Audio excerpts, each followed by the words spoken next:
Hello students, today we will be discussing worksheet number 7, that is congruence of triangles of class 7 standard.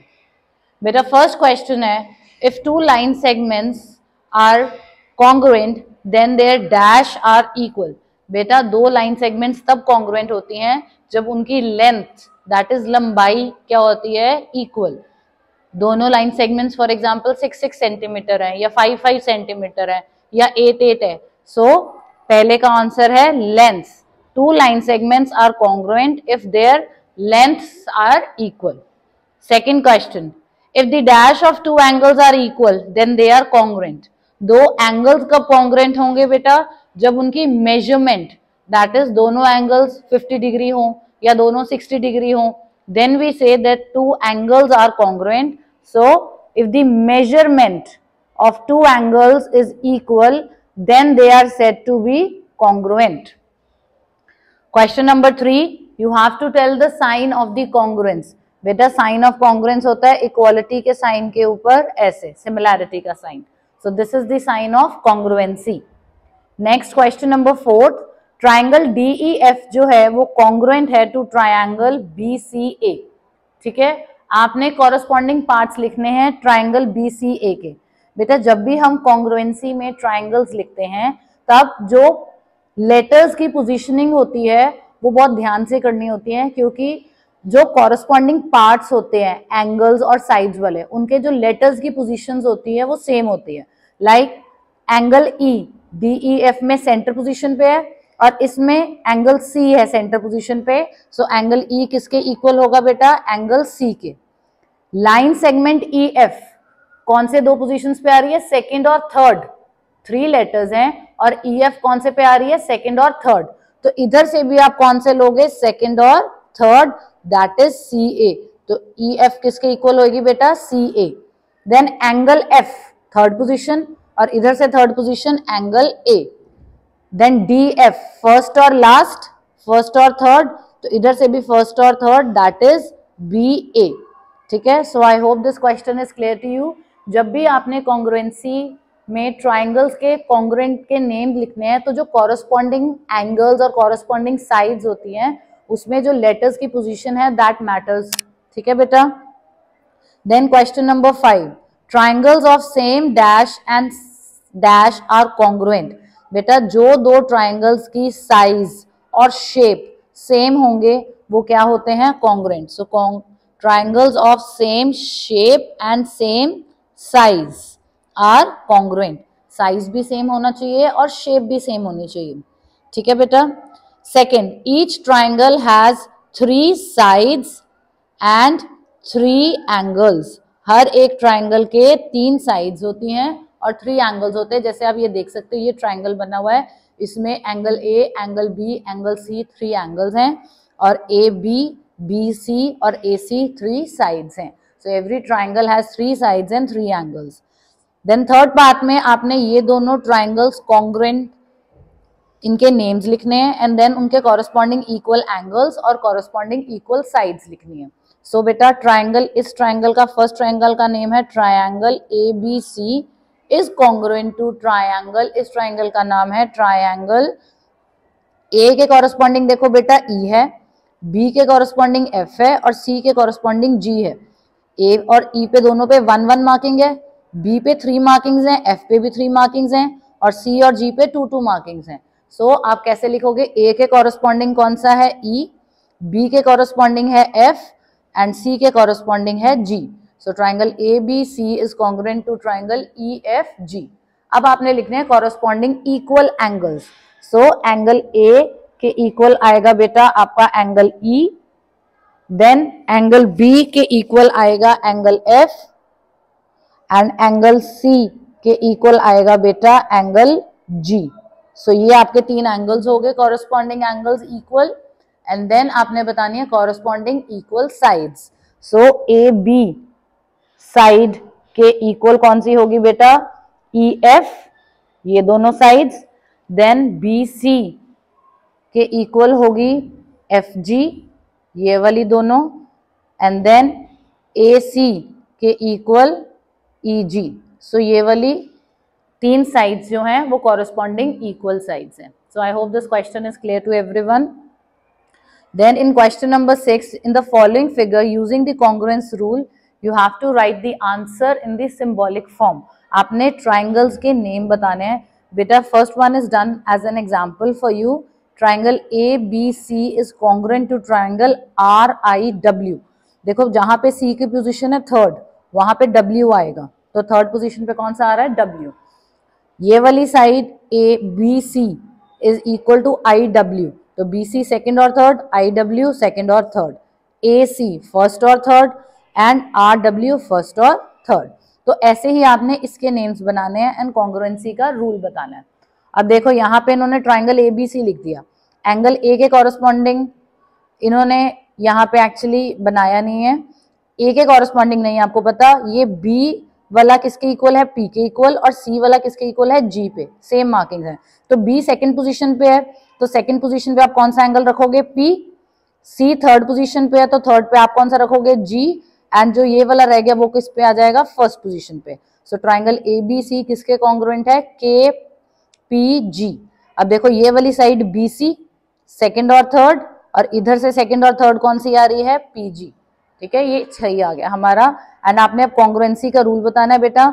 ये दो angles हैं और उनके बीच वाली इंक्लूडेड साइड है, so it will be ASA. So by ASA these two triangles are congruent. Then moving on to the third part, triangle ABC is congruent to. अब इस ट्राइंगल का नाम बताना है बेटा. A के कॉरस्पॉन्डिंग इस पे डबल मार्किंग है, कौन से एंगल पे डबल मार्किंग है? Y पे. A फर्स्ट पोजीशन पे है तो Y फर्स्ट पोजीशन पे आ गया. B के कॉरस्पॉन्डिंग कौन सा है? D, और थर्ड लेटर कौन सा रह गया? E. So ABC is congruent to triangle YDE. अब दो एंगल्स हैं और उनकी बीच वाली इंक्लूडेड साइड है, so it is again ASA. Then fourth part, triangle JKL. JKL is congruent to. अब देखो बेटा L के कॉरस्पॉन्डिंग कौन सा है? T. यहाँ पे एंगल पे वन मार्किंग है, एंगल के नेम में वन लेटर देखना है, साइड के नेम में आपने दो लेटर्स देखने हैं. तो L के corresponding T. L last position पे है तो T आपका कहाँ आ जाएगा? लास्ट पोजीशन पे. एंड देन ये वाली साइड देखो बेटा KL, और ये वाली कौन सी है? JL. ये किसके इक्वल है? KL वाली सेकंड और थर्ड, और इधर से KL किसके इक्वल है? TA. ठीक है, T आप लिख चुके हो तो क्या आ जाएगा आपका? A, और जो थर्ड लेटर रह गया H. सो इसमें दो साइड्स हैं और बीच वाला एंगल है, so that is equal to SAS, side angle side. दो साइड्स हैं और उनके सेंटर वाला एंगल इंक्लूडेड एंगल जिसको हम कहते हैं. So triangle JKL is congruent to triangle HAT. So I hope this first page of the worksheet is clear to everyone. Now we will move to the second page. Seventh question. If we are to show that triangle ABC is congruent to triangle ABD, then आपके पास कौन से steps होंगे बेटा? जब भी आपने congruency में दो ट्राइंगल्स को कॉन्ग्रुएंट प्रूव करना है तो आपने याद रखना है कि हमारे पास 6 टोटल पार्ट्स हैं एक ट्राइंगल के, 3 उसकी साइड्स हैं और 3 उसके एंगल्स हैं.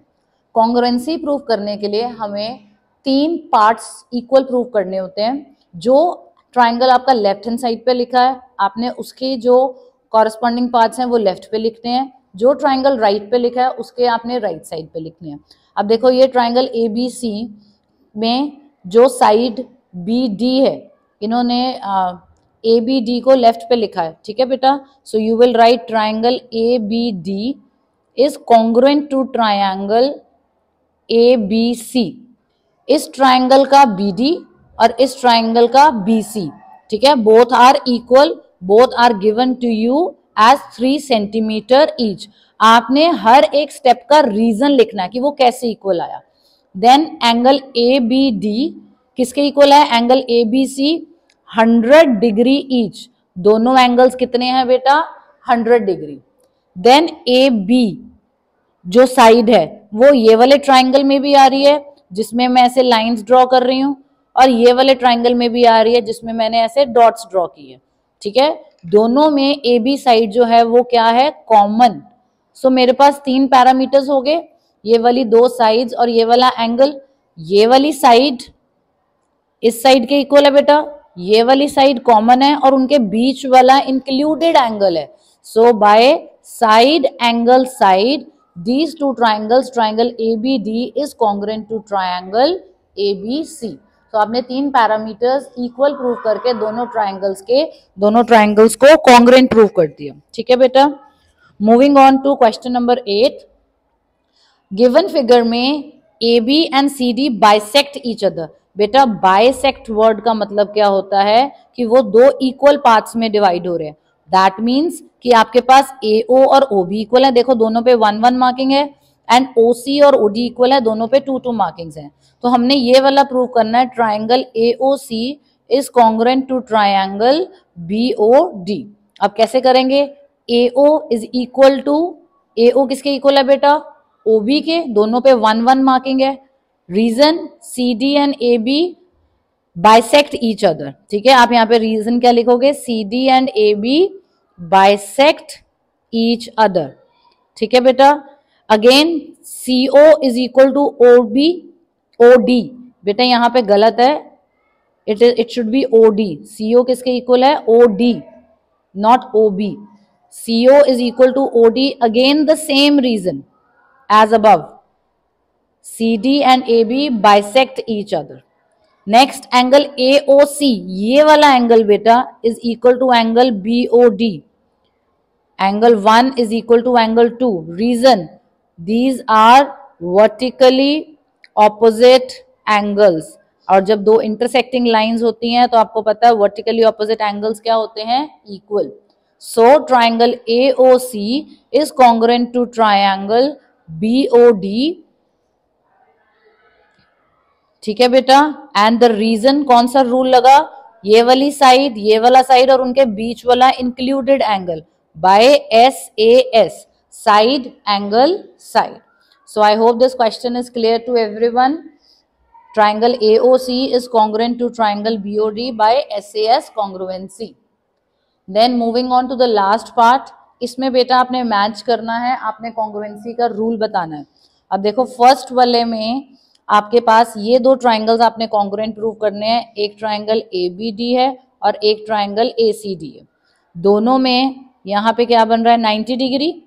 ठीक है, और दोनों की ये वाले के ऊपर इक्वल मार्किंग्स हैं. तो AB is equal to AC, angle 1 is equal to angle 2, और ये वाली साइड जो है वो दोनों में कॉमन है.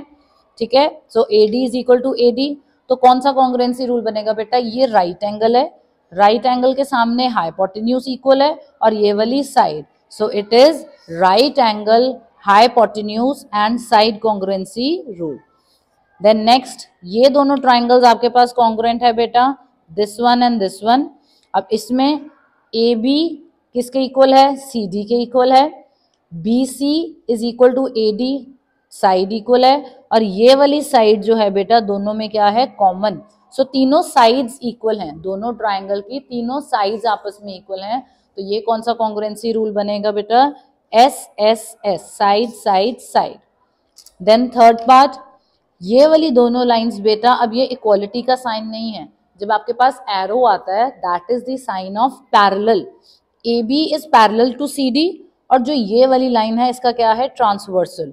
हमने पैरेलल लाइंस और ट्रांसवर्सल वाले चैप्टर में पढ़ा है. जब दो parallel lines are cut by a transversal, तो ये वाले दोनों एंगल्स, जिनको हम कौन से एंगल्स बोलते हैं? Alternate interior angles are equal, है ना. If lines are parallel then alternate interior angles are equal. तो ये वाला angle 1 is equal to angle 2. अब ये वाली लाइंस भी पैरेलल है बेटा, AD पैरेलल टू CD. तो आप ये वाला ट्रांसवर्सल लोगे तो angle 3 is equal to angle 4 हो गया. तो एंगल 1 2 के इक्वल है, 3 4 के इक्वल है. ये वाली साइड क्या है? कॉमन, जो दोनों में ही है. So bye angle side angle, ये एंगल है, ये भी एंगल है, और उसके बीच वाली इंक्लूडेड साइड. सो ये दोनों ट्राइंगल्स कॉन्ग्रुएंट होंगे by angle side angle.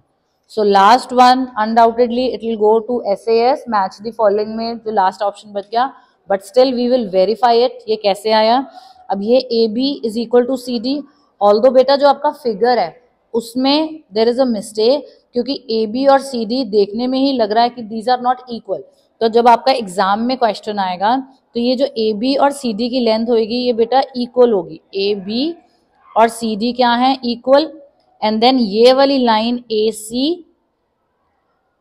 And A sorry this यहाँ पे बेटा डी है और यहाँ पे सी है, ठीक है। A C is equal to B D और ये वाला एंगल इस एंगल के इक्वल है, ठीक है। तो कौन सा कॉन्ग्रुएंसी क्राइटेरिया बना आपका, साइड, ये वाली साइड और उनके बीच वाला included angle, that is side angle side, ठीक है बेटा। So I hope this exercise is clear to everyone. This was a very easy exercise. आपने सिर्फ कॉन्ग्रुएंसी के रूल्स को समझना है, ठीक है। हमारे पास जो कॉन्ग्रुएंसी के रूल्स होते हैं बेटा that is side side side, S S S, side angle side जिसमें इंक्लूडेड एंगल होता है और दो साइड्स होती हैं, ए एस ए दो एंगल्स और उनके बीच वाली included side, R H S right angle hypotenuse side. So आपने दोनों ट्राइंगल्स के 3 कॉरस्पॉन्डिंग पार्ट्स को इक्वल प्रूफ करके कंडीशन चेक करने हैं कि वो कौन से कंडीशन से कौन से कॉन्ग्रुएंसी रूल से कॉन्ग्रुएंट हो रहे हैं। So I hope this exercise is clear to everyone. So I request all of you to please complete your worksheet and have a good day, students. Thank you.